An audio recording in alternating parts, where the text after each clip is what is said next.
hard money, minimal retrades, and coming to see the asset shortly after offering. Those are the things that, assuming pricing is within line, can and will set you apart in a best and final situation. Hello and welcome to Pillars of Wealth Creation, where we talk about creating financial success with a special focus on business and real estate. I'm your host, Todd Dexheimer. Now, let's get to it. Hey, today I'm going to share a little bit different episode. I recorded this not really for the podcast. I actually recorded this for my coaching clients. I wanted them to learn how to talk with brokers and what brokers are really looking for. So I brought Stash on just to talk to really myself and my coaching clients, and I kind of interviewed them, asked them questions about how to build relationships with brokers. And I thought after that, this would be actually good to share on my podcast. So I'm sharing it with everyone here so you can hear what kind of steps or what to look for, what to do when you're looking at building broker relationships. Because we want the best deals. We want to be taken seriously for the good deals. And by building the right relationships with brokers, by building them the right way and doing the right things, and maybe avoiding some of the mistakes, and he points some of those out, we can definitely be taken seriously and get those good deals actually under contract. So take a listen. Tons of really good information that Stash provided us, and I definitely appreciate him taking the time with it. Take a listen and let us know what you think. Okay, I want to talk about building relationships with brokers, and I've got a broker expert here with Capstone in the Cincinnati office, Stash Geleszinski. I probably just butchered that, even though I just asked you your last name. I just call you Stash. That's what I prefer. So real quick, Stash, tell me, about the brokers that you're with. How long have you been there, and kind of what your specialty with them is? Sure. So Capstone Apartment Partners is a multifamily investment sale shop. We have our headquarters is in Charlotte, but we have offices in Tampa, Orlando, Nashville, Charlotte, Cincinnati, and we just opened an Atlanta office. Our clients range from private client, so 1 to 2 million on up, through institutional grade properties or clients up to $100 million or more. Out of our shop, I've got 2 other senior brokers with me, Sharif Gouda and Nathan Murphy, and we have a junior. His name is Corey. He just joined us recently, Corey Mason, and we have our analyst, Zach Jansen here. So we have 5 guys in this shop, and what kind of separates us from our competition is that we do collaborate across offices often. Many of our largest sales have come through relationships that other client or other offices have had, and they're like, hey, we need somebody to help us service this. So we're like, hey, we're all for it. So we like to work across the platform, I guess. And our goal is to go out and maximize the value for our clients. Cool. And you guys are based in Cincinnati, but I know you've got deals you've listed in Cleveland, you've listed in even down in like West Virginia, haven't you? And kind of the Kentucky. Yeah, so we're based in Cincinnati, and our territory generally is Ohio, Kentucky, and Indiana. We kind of split up Kentucky with our Nashville office, but like if they come up with a listing there, they'll put at least one of us on it, and we'll do the same. Like we have a listing right now in downtown Louisville, Kentucky, the 800 Tower, and we've got Adam Klein, who's the managing director of that office, on that listing. Got it. Because like I said, we like to cross collaborate. Yep. So let's dive into just building broker relationships. And I think it's super important to do it, obviously, the right way. Sure. So I want to talk to you about what kind of what you like to see as far as when people are trying to build a relationship, what you like to see, what makes, maybe we want to ask, what separates the people that are actually getting some of these off-market deals from those who aren't. And then even a fully marketed deal, you as a broker don't necessarily get to pick who wins, but you definitely influence that. If you've got two buyers and one of them is really solid, my guess is you're probably saying, hey, look, we know this buyer and they will close on the deal. Yeah. So I guess the best way to build a relationship with a broker, and I think this is universal across all of my major competitors, is don't ask for an off-market deal as our first interaction. Yeah. The properties that we have out there, we've put a lot of time and effort into underwriting them, and we have professional photos taken, drones. We have a whole marketing team that has put together an offering memorandum for the explicit purpose of selling the asset.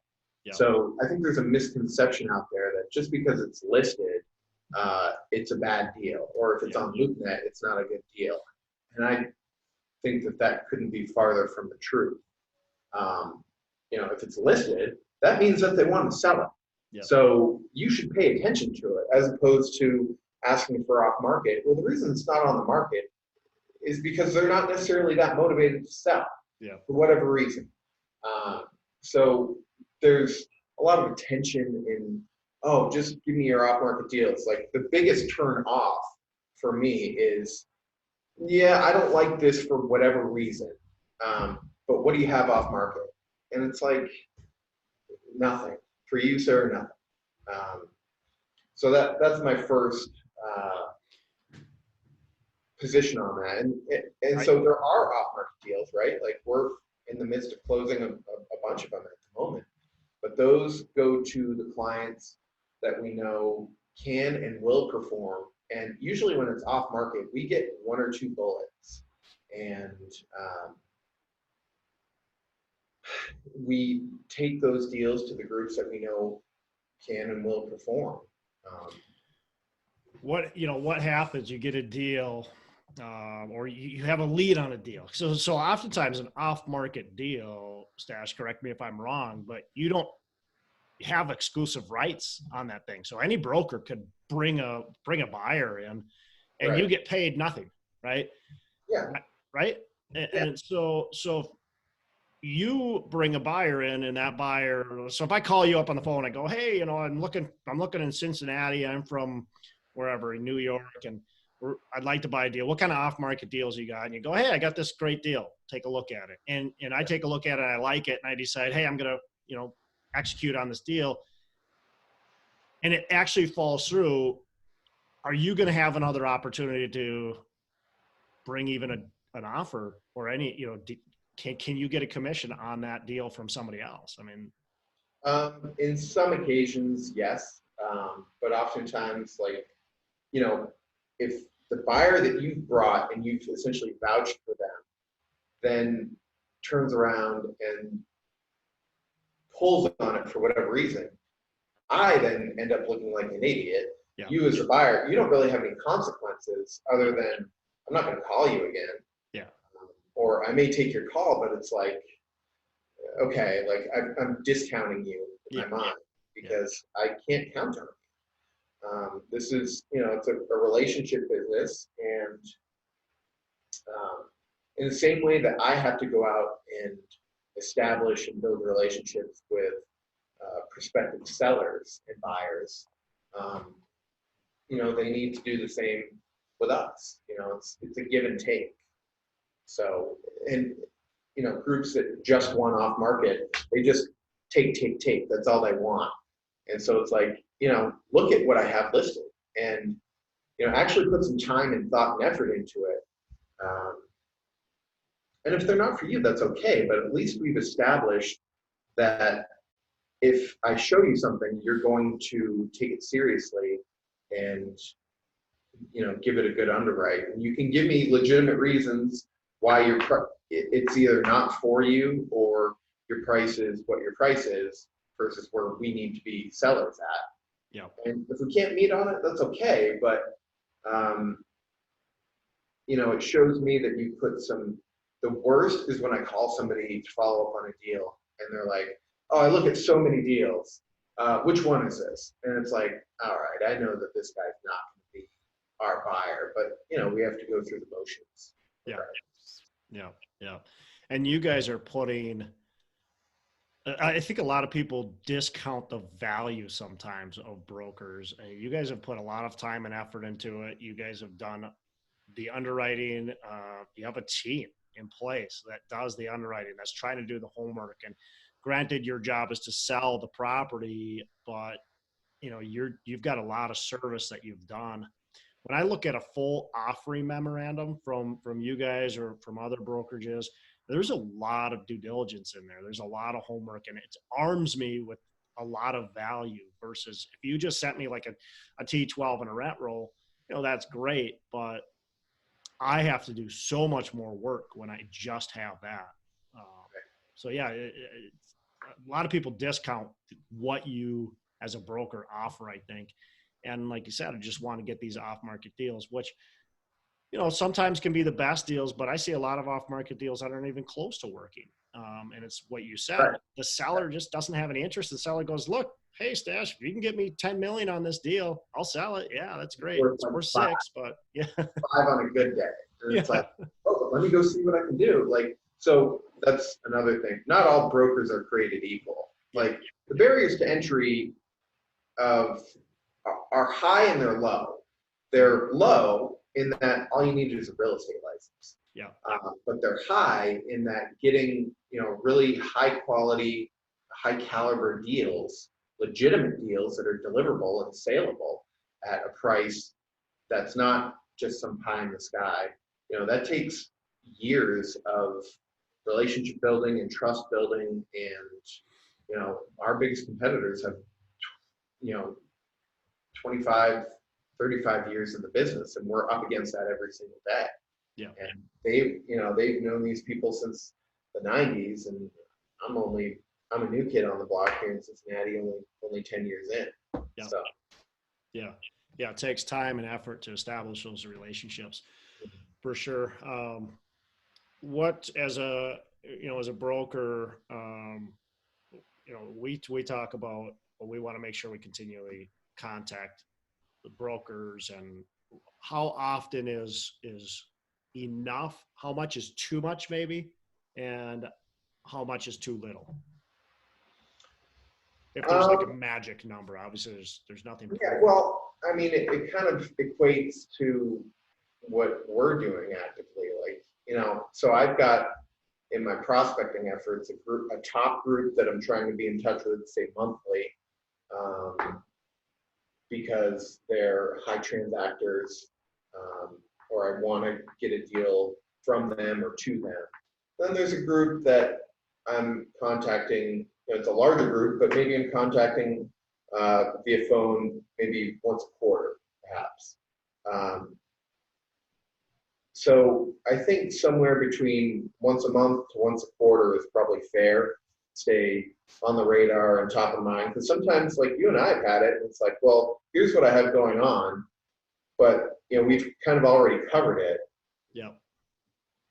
But tomorrow or the next call could change everything. So it just depends, and you don't want to get too. I build my practice on being really persistent, working really hard, but I know that I burned some potential relationships, or maybe slightly damaged them by over following up, by being just too present and too persistent, because it's like, and that was early on, just because I was so eager.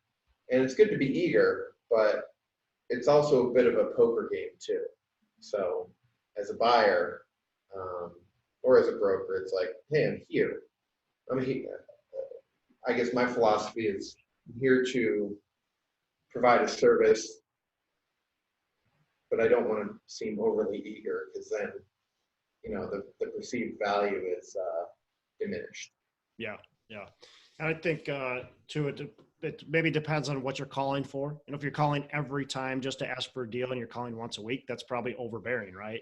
Sure. But if you've called and you talked about the deals that you got, and then you call, the following week or 5 days later for a follow up on, what you found on those deals, and then maybe you call even a couple weeks later and you've got some value potentially to even add to the broker. Right. That's different than calling every time and going, hey, what do you have? What do you have? Yeah, what's new for me? Right. Then that's the give and take relationship. If you're always trying to take, and not adding any value, then it's going to get to a point where I don't want to talk to this guy. Yeah. Hey, I want to interrupt real quick and just say, if you're looking for some help, if you are interested in multifamily investing and you want to dig deeper, now's a great time to connect with me and talk about what that would look like, how I can help you get to the next level. And I know there's a lot going on right now, so it's kind of confusing. Should I jump in? What should I do? Well, I can tell you this from experience. Now is the time to learn. And now is the time to really understand how to take that next step, because there will be opportunity. Opportunity probably isn't going to happen for a little bit here, but the opportunity is going to be coming, or potentially coming, depending, of course, on how things shake out.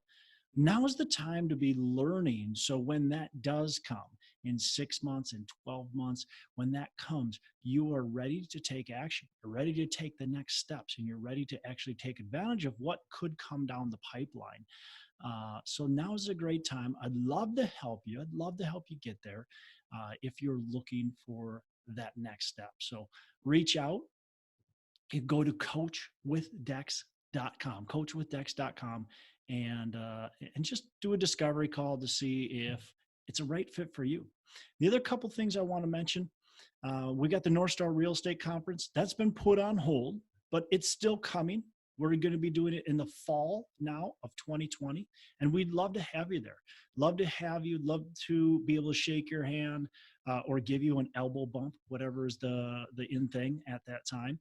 And I think it's going to be a fantastic information. We've got a bunch of great speakers that are still planning on coming. So I'd love to have you at the North Star Real Estate Conference in Minneapolis. You can go onto nreconference.com and click and get your tickets with the promo code EARLYBIRD.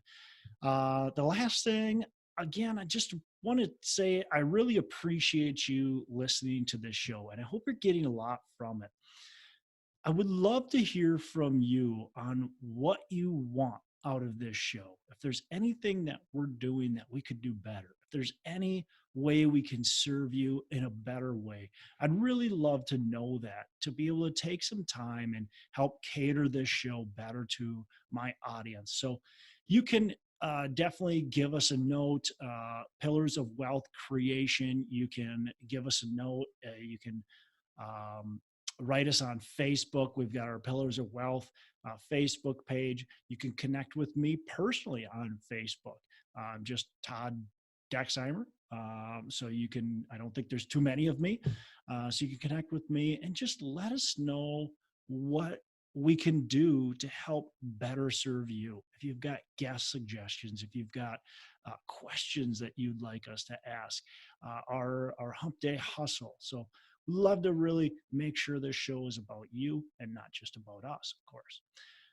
I really appreciate you listening and being a loyal listener and subscribing and helping us build our audience.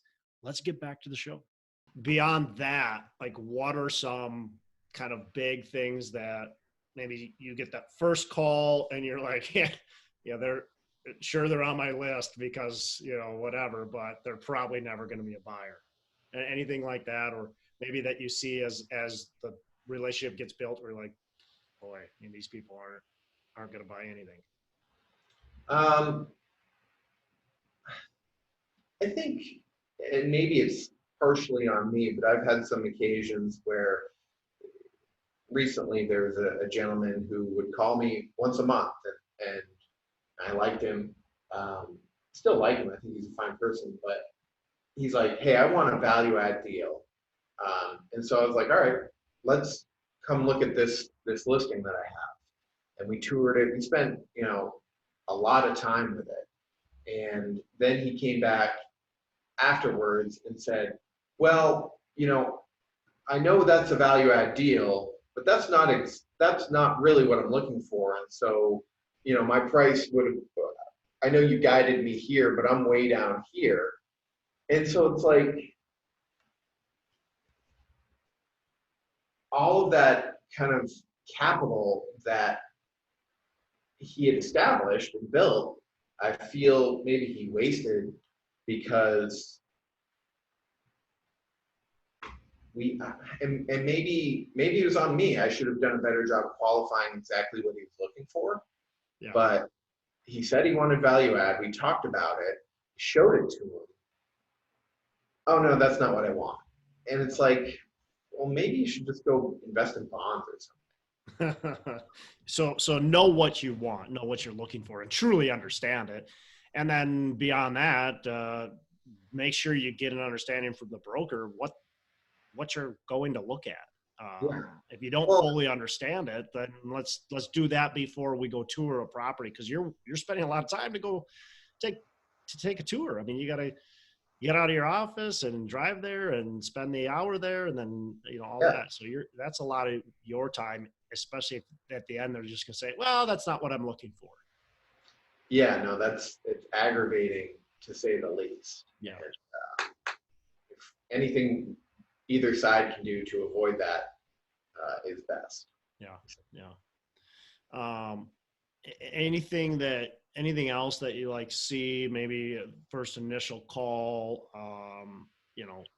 how do we want to, what people do to, maybe some things that people could avoid? I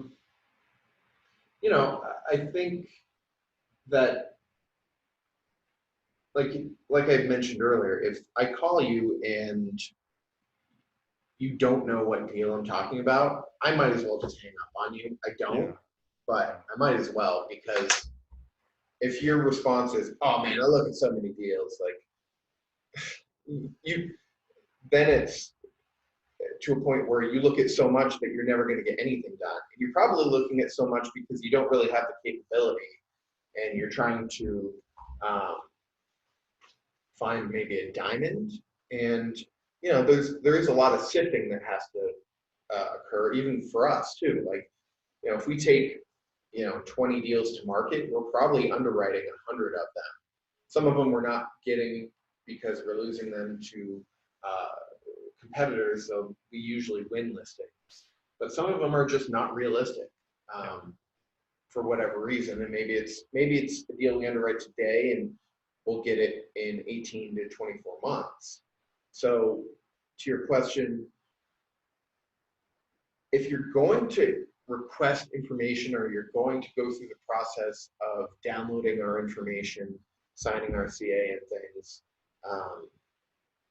make sure that when we call you, you know what we're calling about. Because I'm going to tell you but don't say, oh, which deal was that? Because then it's like, all right, I'm immediately discounting anything you say, and I know you're not going to come in and see it. So that's one thing, I suppose.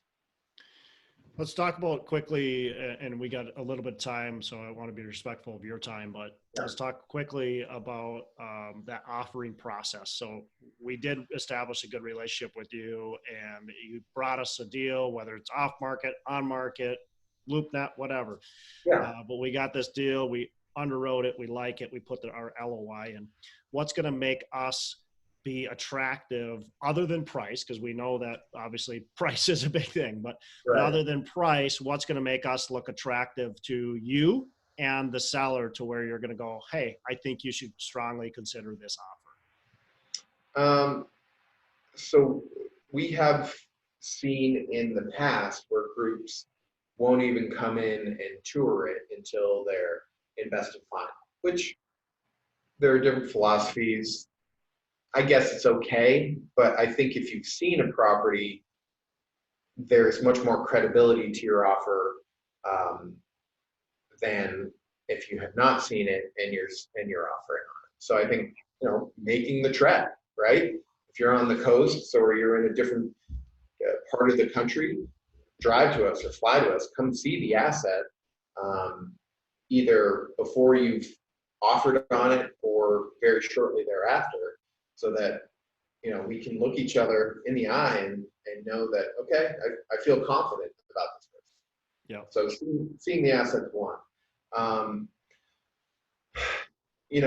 If we haven't worked together, I'm going to want to know, have you ever retraded on a deal? So have you gone under contract at a certain price, gotten through your inspections, and then, I know we're under contract at 10 million, but I see that the paint color here is brown and I thought it was going to be blue. I need $2 million to fix this.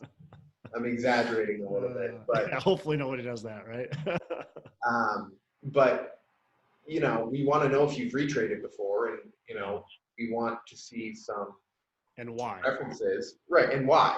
If it's legit, like if there are underground tanks there, and we didn't know about it, and you found it in due diligence, and the seller knew, but he didn't tell us, well, then that's legit, right? Yeah. But if it's just for routine repairs and maintenance that you would have seen, or if you see that the roofs need to be replaced, but then you get through your due diligence to see, oh, the roofs need to be replaced. Well, you saw that when you toured it, so so keep due diligence or keep retrades to a minimum. The third that we've seen really, so you could offer 15 million, 25 million on a deal that's worth 8 to 10, right? And the seller could be enticed by that, but it doesn't matter what you offer, it matters where you close.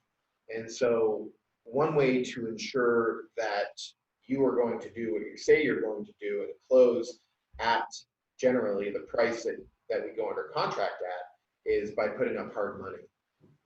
And I know that's scary it can be, but that shows us that you as the buyer have seriousness of purpose, that you're putting up this money that's non-refundable, say at contract signing, and it's enough where it's going to be painful to walk away from. So that could be, 25,000. It could be 100,000. There are ways to work through that, right? So we could have maybe an early access agreement as we're accepting your LOI and we're going to contract, where you can kind of get in and do your due diligence, physical due diligence, almost before we do our contract due diligence. Right, because there's always a time period between the LOI and actually signing. Right. So you're saying in between there, right? And get in, you can check it out. Those access agreements effectively, and then that way, a lot of that question is out of the way, and we all kind of know going into the contract signing that, all right, this is highly likely to happen. Yeah. So hard money, minimal retrades, and coming to see the asset shortly after offering.